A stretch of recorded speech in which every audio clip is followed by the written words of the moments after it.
وہ ہمارے ایک دانشور ہے، تو مضمون لکھا، کئی باتیں بڑی پسند آتی ہیں۔ وہ کہتے ہیں کہ میری اہلیہ، ان کو بھی کسی نے مس گائیڈ کر دیا تھا، حالانکہ اچھی خاتون ہے، کسی نے مس گائیڈ کر دیا، تو وہ بھی سماجی اور ویلفیئر اور یہ خواتین کو شوق ہوتا نا بننے کا، تو وہ بھی سماج کے اندر اچھا مقام تلاش کرنے کے موڈ میں آ گئی۔ تو کہیں ایک دن جانا تھا تو بڑی بن سنور کے میرے ساتھ وہ گاڑی میں بیٹھ گئی۔ تو میں گاڑی میں، عورتوں کو یہ بھی مسئلہ ہوتا ہے نا کہ ہماری تعریف کرو، تو کئی دفعہ بعض مردوں بیچاروں کو جھوٹ بولنا پڑتا ہے، تو زبردستی کراتی ہیں نا جی۔ تو اس میں گنجائش بھی دی ہے شریعت نے گنجائش دی ہے کہ کبھی بیوی کو راضی کرنے کے لیے خلاف واقعہ بات کرنی پڑے تو کر لینی چاہیے، تو وہ کراتی بھی ہیں۔ 3 موقع پر خلاف واقعہ بات کرنے کی اجازت ہے، یعنی واقعے کے خلاف بھی آپ بات کر سکتے ہیں۔ جنگ کے موقع پر 2 لوگوں کو صلح کرانے کے لیے اور بیوی کو راضی کرنے کے لیے کر لیں کوئی ایسی بات، بے شک اپنی طبیعت پہ جبر کر کے کر لیں، گنجائش ہے، اجازت ہے۔ تو وہ کہتے ہیں جب وہ گاڑی میں میرے ساتھ بیٹھی بن سنور کے، تو وہ تقاضا کرنے لگی کہ میں نے بڑے اچھے کپڑے پہنے ہیں پر آپ نے توجہ نہیں کرائی۔ تو وہ سیاںا بندہ تھا، وہ چاہ رہا تھا کہ میری خاتون سمجھ جائیں۔ وہ کہتے ہیں مجھے پتا تھا کہ بیچاری مس گائیڈ ہو گئی ہے، دل کی بڑی اچھی ہے، سیاਣੀ ہے، لیکن اس کو کچھ خواتین نے، کچھ لوگوں نے مل کے اس کو ذہن غلط کر دیا ہے کہ سماج میں نکلو، باہر جاؤ، کام کرو، فلاں کرو، اپنی مرضی سے جیو۔ تو میرے ساتھ گاڑی میں بیٹھی کہیں جانے کے لیے، تو مجھ سے کہنے لگی کہ آپ نے میری طرف توجہ ہی نہیں کی، آپ نے کوئی ذکر ہی نہیں کیا کہ میں کیسی لگ رہی ہوں۔ تو وہ کہتے ہیں میں نے اسے کہا کہ اگر تو ناراض نہ ہو تو پھر میں صحیح والی تعریف کر دوں۔ تو اس نے کہا کہ آپ کر دیں۔ تو کہتے ہیں میں نے درد سے اور خلوص سے اپنی بیوی سے کہا، خلوص کے ساتھ میں نے کہا میں تو روز گھر ہوتا ہوں، روز شام کو گھر ہوتا ہوں، اگر تو میرے لیے تیار ہوتی تو میں تیری تعریف کرتا، لیکن آج تو باہر جانے کے لیے تیار ہوئی، تو پھر ان سے تعریف کی امید رکھ جن کے لیے تو نے تیاری کی ہے۔ میرے لیے تیاری کرتی تو میں تو ہر شام تیرے پاس ہوتا ہوں۔ کہتے ہیں میرے لفظوں میں درد تھا تو وہ بھی رو پڑی، اور کہنے لگی آپ گاڑی روک دیں، مجھے باہر جا کے کسی کو راضی نہیں کرنا، میں نے اسے راضی کرنا ہے جس کو رب کریم نے میرا شوہر بنایا ہے اور میرے لیے منتخب کیا ہے میرے ماں باپ کو، میں واپس لوٹتی ہوں۔ یہ ایک پہلو ہے سلگتا ہوا، اس کو سمجھا جائے۔ عورت کو ویسے بھی قابو کرنا بڑا آسان ہوتا ہے۔ اعلیٰ حضرت بریلوی رحمۃ اللہ علیہ فرماتے ہیں بیٹیاں نازک شیشیاں ہوتی ہیں، ان کو تو ذرا سی چوٹ لگے تو ٹوٹ جاتی ہیں۔ دیکھیں کتنا بڑا جملہ کہا بریلی کے امام، نازک شیشیاں ہیں، ذرا کوئی آدمی گمراہ کرتا ہے، ذرا خراب کرتا ہے۔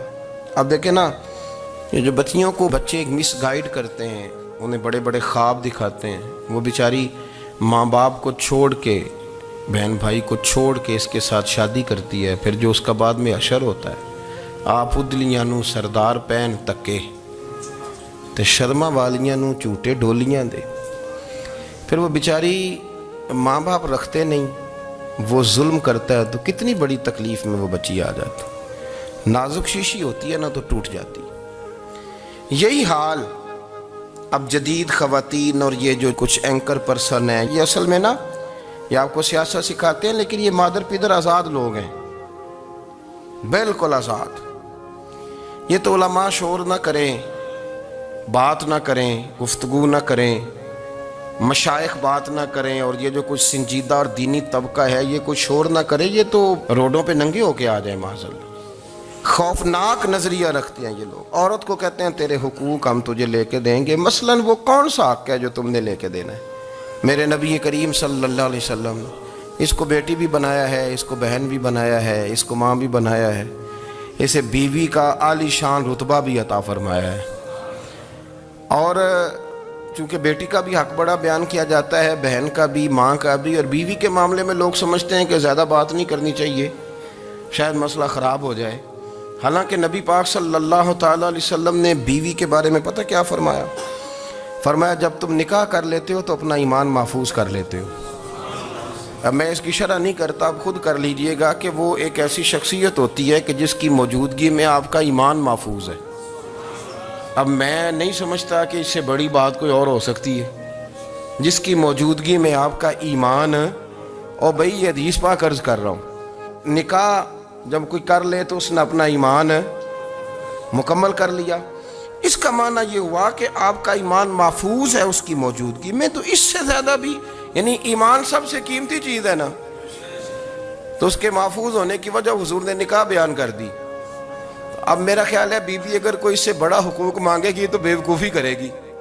اتنا بڑا درجہ نبی کریم نے اسے عطا کر دیا، اتنا بڑا مقام دے دیا کہ تو خامد کے ایمان کے محفوظ ہونے کا ذریعہ بن گئی ہے۔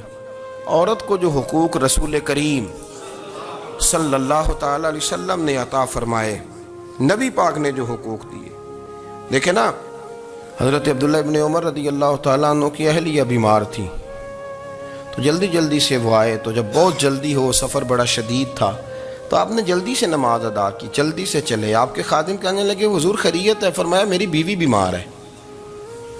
تو اس نے عرض کی حضور آپ کی اہلیہ بیمار ہے، تو آپ نے نماز بھی جلدی سے پڑھی، سفر بھی جلدی جلدی کیا۔ تو فرمانے لگے یہ وہ چیزیں ہیں جو ہمیں مدینے والے رسول نے سکھائی۔ آپ اس کیفیات کو سمجھیں کہ حضور صلی اللہ علیہ وسلم نے درس دیا۔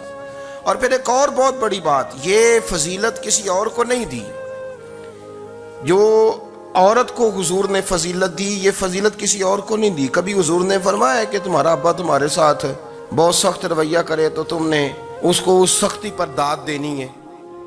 فرمایا چلو اگر وہ زیادتی بھی کرے تو تم نے اس کے ساتھ سلوک اچھا ہی کرنا ہے۔ لیکن آپ ایک بات کو سمجھے نا کہ بچے کے بارے میں، بیٹے کے بارے میں، بیٹی کے بارے میں فرمایا 10 سال کے ہو کے نماز نہ پڑھیں تو سختی کرو، تمہارا ڈنڈا بھی لٹکنا چاہیے۔ بہت ساری جگہوں پہ بہت سارے لوگوں کے لیے سختی کا حکم دیا، لیکن عورت کے لیے حضور نے جو جملے کہے، اصل میں ہم سمجھتے ہیں کہ یہ ایک بات ہے، مشہور ہو گئی ہے روایت حدیث، تو بس اس کے پس منظر پر اور جملوں کے حسن پر شاید معاذ اللہ غور کرنے کی ضرورت نہیں، ذرا اس لفظ کی تاثیر پر غور کریں۔ حضور نے فرمایا عورت ٹیڑھی پسلی سے پیدا کی گئی ہے، یہ ٹیڑھی ہے، کو سیدھا کرنے کی کوشش کرو گے تو ٹوٹ جائے گی۔ تو حضور پھر ہمارے لیے حکم کیا ہے؟ فرمایا جیسی ہے تم اسی کے ساتھ نبھا کرو۔ آپ سمجھیں کہ اتنا محفوظ حضور نے درجہ دے دیا بی بی کو، اتنا محفوظ کہ فرمایا غلطی بھی ہو تو میرے غلاموں تم اس کے ساتھ نبھا کرو، گزارا کر لو۔ کو کیا اور حق چاہیے عورت کو، جس کو اس کی غلطیوں سمیت نبی پاک نے قبول کرنے کا حکم دے دیا کہ اس کی کمزوریوں سمیت قبول کر لو۔ اب اس کو اور کیا کوئی کمزوریوں سمیت قبول کرتا ہے؟ کبھی آپ دکان پہ بیٹھے ہو تو آپ کہیں بھی اس میں یہ بھی غلطی، میرے مال میں یہ بھی کمزوری ہے، یہ بھی کمزوری ہے، یہ بھی کمزوری ہے، تو کر لے قبول؟ کرتا ہے کوئی؟ کوئی شخص ایسا ہو جو کسی چیز کی کمزوریاں بیان کر کے کہ اسے قبول کرو؟ پر رسول کریم صلی اللہ تعالی علیہ وسلم نے نا ہمیں سبق دیا، حضور نے ہمیں درس دیا، نبی پاک نے ہمیں پیغام دیا۔ فرمایا یہ ٹیڑھی ہے، سیدھی کرنے کی کوشش کرو گے تو بیچاری ٹوٹ جائے گی، تو اس کے ساتھ نبھا کر جاؤ۔ آپ میری بات کو سمجھیے گا۔ چلیں میں اس پر ایک اور بخاری مسلم کی حدیث پڑھتا ہوں۔ حضرت سلمان فارسی رضی اللہ تعالیٰ عنہ اور حضرت ابو درداء کے درمیان بھائی چارہ تھا۔ مکے سے مدینے جب لوگ آئے تو حضور نے بھائی بھائی بنایا تھا، ان کے درمیان بھائی چارہ تھا، تو ابھی پردے کی آیات نازل نہیں ہوئی تھیں، تو لوگ ایک دوسرے کی طرف جاتے تھے۔ حضرت سلمان فارسی رضی اللہ تعالیٰ عنہ حضرت ابو درداء رضی اللہ تعالیٰ عنہ کے گھر میں تشریف لے گئے تو دیکھا کہ ان کی بیوی بڑی غمگین بیٹھی ہیں۔ تو ہم نے فرمایا بہن کیا ہوا؟ تو کہنے لگی تمہارے بھائی کو دلچسپی کوئی نہیں رہی، ہر روز روزہ رکھ لیتا ہے اور ساری رات نفل پڑھتا ہے۔ حضرت سلمان فارسی کہنے لگے ٹھیک ہے کر لیتے ہیں بندوبست۔ نماز دین ہے کہ نہیں؟ دین ہے نا یہ چیزیں۔ لیکن حضرت سلمان فارسی جناب ابو درداء سے کہنے لگے آج میں نے تیرے گھر میں رہنا رات کو، کیونکہ وہ تو ساری رات نماز پڑھتے تھے، نفل پڑھتے تھے۔ انہوں نے کہا ٹھیک ہے، ایک بستر لا کے بچھا دیا حضرت سلمان فارسی کے لیے۔ سلمان فارسی فرمانے لگے دوسرا بھی لا۔ کہا وہ کیا کرنا ہے؟ فرمانے لگے تو نے بھی سونا ہے، میں نے بھی سونا ہے، تو نے بھی سونا ہے، عشاء پڑھیں گے اور پھر دونوں سوئیں گے۔ کہا میں نے تو نماز پڑھنی ہے۔ فرمایا تہجد کے وقت اٹھ کے پڑھیں گے، اللہ کے رسول بھی رات آخری حصے میں جا کے نماز پڑھتے ہیں۔ ادھر ساتھ سلا لیا، وہ تھوڑی کو دیر سوئے، اب عادت تھی ساری رات اٹھنے کی، ذرا اٹھنے لگے بستر سے تو حضرت سلمان فارسی فرمایا چپ کر کے سو جا، وہ بڑی رات پڑی ہوئی، چپ کر کے سو جا۔ وہ لیٹ گئے، پھر اٹھنے لگے تو فرمایا سو جا چپ کر کے، بڑا ٹائم ہے۔ سحری کے وقت اٹھے، نفل پڑھے، ان کا ارادہ تھا روزہ رکھنے کا، تو فرمانے لگے کل رکھا تھا نا،